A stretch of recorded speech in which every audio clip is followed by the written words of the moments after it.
I had no idea that so much effort was being expended on my behalf. And now, having found out, I am just overwhelmed with emotion. Freed American journalist Theo Curtis expressing thanks and surprise at the efforts to bring him home.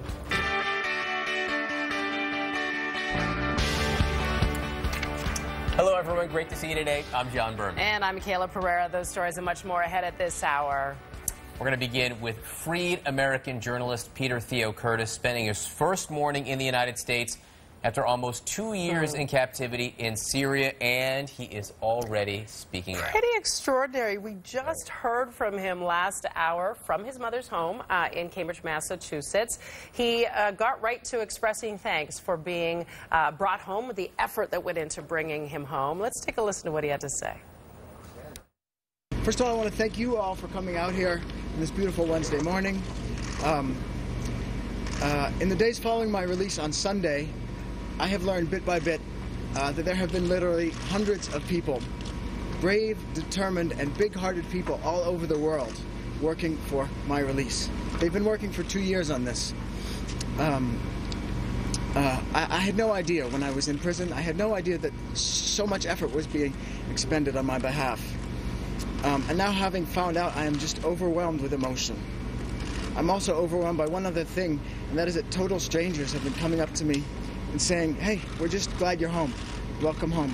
Glad you're back. Glad you're safe. Great to see you. So I suddenly remember how good the American people are and what kindness they have in their hearts. And to all those people, I say a huge thank you from my heart, from the bottom of my heart. And now,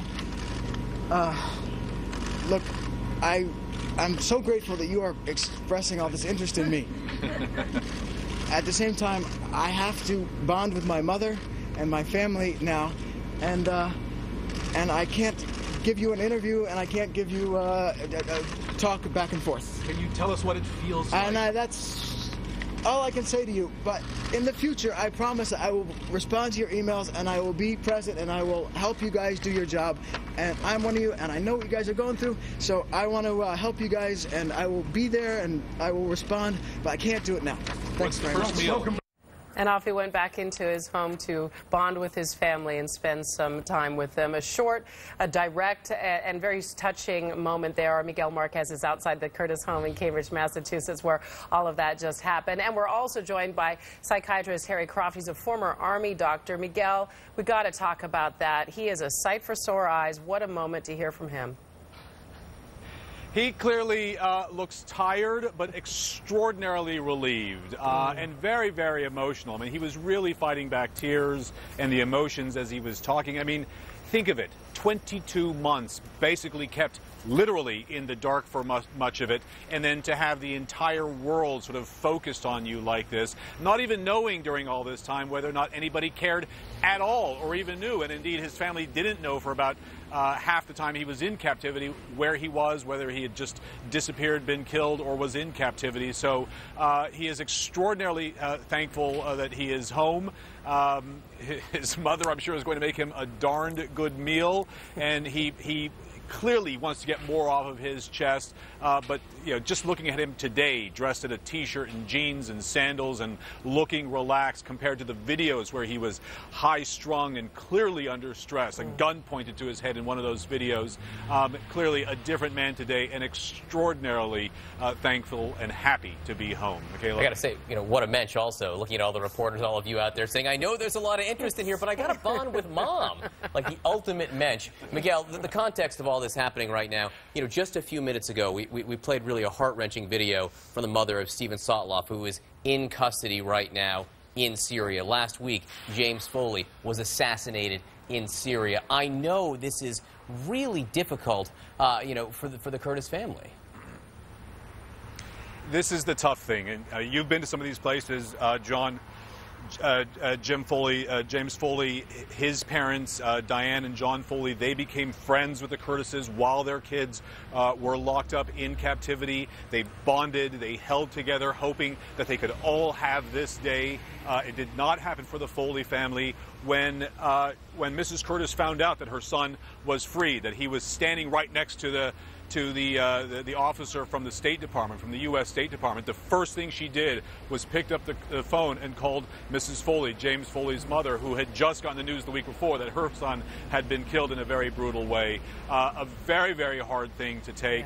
Yeah. A real sense of the bittersweetness here today. Back to you guys. As low as we got last week, learning of James Foley's assassination, as you said, we got just as high to see him home with his family. Dr. Croft, former Army doctor and a psychiatrist, you can speak to his health right now in terms of the trauma that he has been through for the last 2 years, the captivity, potentially the torture, being away from loved ones, being cut off from outside world.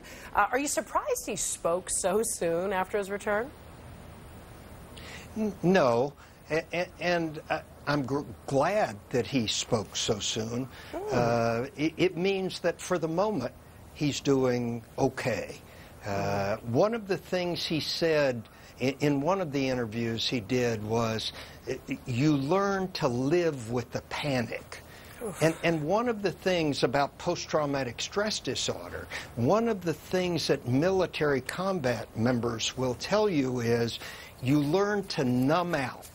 And it's that numbing out that allows you to get through day-to-day torture and uncertainty and difficulty, loneliness, and isolation. It's that numbing out that the soldiers, and I've seen 7,000 of them, the soldiers that I've talked to have talked about, and that's how they get through it.